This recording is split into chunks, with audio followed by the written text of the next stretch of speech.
جنت باورچی خانے میں چلی جاتی ہے، وہ بہت ڈر رہی ہوتی ہے، جس بھی کام کو ہاتھ ڈالتی ہے وہ خراب ہو جاتا ہے۔ عائشہ حماد سے کہتی ہے، حماد یہ چیزیں میں میز پر رکھ رہی ہوں، آپ کام ختم کرنے کے بعد یہ کھا لینا۔ وہ کہتا ہے جی شکریہ، آپ اب آپ مہربانی کر کے یہاں سے چلی جائیں، میں اپنے کام پہ توجہ نہیں دے پا رہا، اور مہربانی کر کے باہر کہہ دے، کبھی کوئی آ جاتا ہے تو کبھی کوئی، میں کوئی بھی اندر آنا آئے۔ وہ کہتی ہے ٹھیک ہے حماد، آپ آرام سے اپنا کام کریں، میں دیکھتی ہوں، کوئی بھی آپ کو ابھی تنگ کرنے نہیں آئے گا۔ وہ وہاں سے نکل کر سیدھا اپنی ماں کے پاس چلی جاتی ہے اور ان سے کہتی ہے، امی وہ چڑیل پھر سے صفائی کا بہانہ بنا کر حماد کے پاس گئی تھی، اور میں نے خود ان دونوں کو دیکھا، دونوں ایک دوسرے کے بہت قریب تھے۔ مجھے لگتا ہے اس چڑیل نے حماد کو پھنسا لیا ہے، اس نے حماد کو مجھ سے چھین لیا، کیونکہ کوئی بھی اتنا قریب نہیں آتا کسی کے۔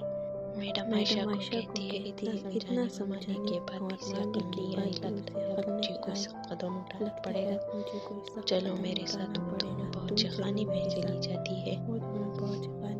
جنت میڈم کو دیکھ کر بہت گھبرا جاتی ہے۔ میڈم اس کو غضبناک انداز سے دیکھتی ہوئی کہتی ہے، کتنی بے شرم ہو تم پھر سے اس کے پاس گئی تھی، بتاؤ کیا چکر چلا رہی ہو حماد کے ساتھ، جو وہ اتنا قریب آ رہا ہے تمہارے۔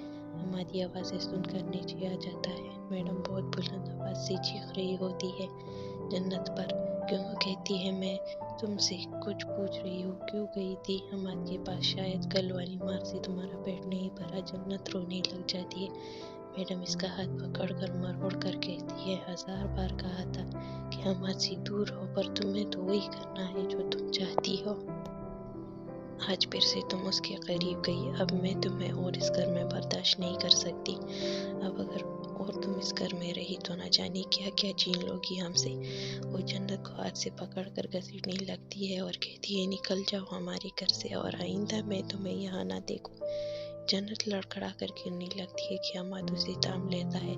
میڈم حماد کو دیکھ کر گھبرا جاتی ہے۔ حماد جنت کو کھڑا کر کے کہتا ہے، ٹھیک ہو تم؟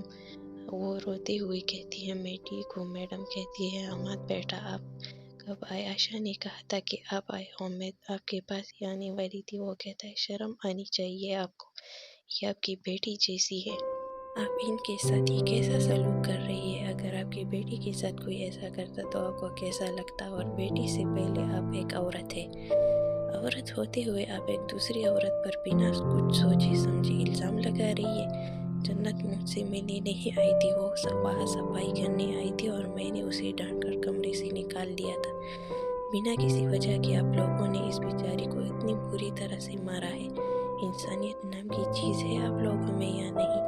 مار کھانے کے بعد بھی یہ آپ لوگوں کے اس روپ کے بارے میں کچھ نہیں بول رہی، کہہ رہی ہے کہ میں گر گئی ہوں۔ اور آپ جنت، وہ جنت کی طرف دیکھ کر کہتا ہے، آپ بھی ایسے لوگوں کے ساتھ رہ رہی ہے جو آپ پر الزام لگا رہے ہیں، آپ کو مارتے پیٹتے ہیں، پھر بھی آپ یہ سب کچھ سہ کر یہاں کیوں رہ رہی ہو؟ یہاں سے کیوں نہیں چلی جاتی؟ وہ روتی ہوئی کہتی ہے، کہاں جاؤں میں؟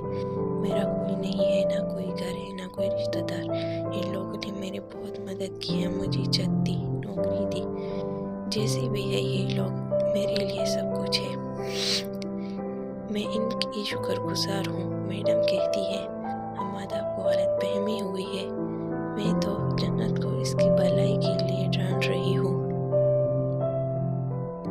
حماد کہتا ہے، بس کیجیے، میں نے سب کچھ اپنی آنکھوں سے دیکھ لیا ہے اور اپنے کانوں سے سن لیا ہے۔ میں تو آپ لوگوں کو بہت معزز لوگ سمجھتا تھا، پر اب تو آپ نے لڑکی کی مدد کی احسان کیا، پر جتایا بھی بہت۔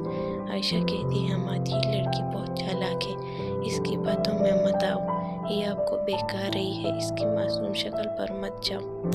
میری ماں نے جو بھی کیا اس میں ساری غلطی اس لڑکی کی ہے، ہم اسے جس چیزیں منع کرتے ہیں یہ جان بوجھ کر کرتی ہے۔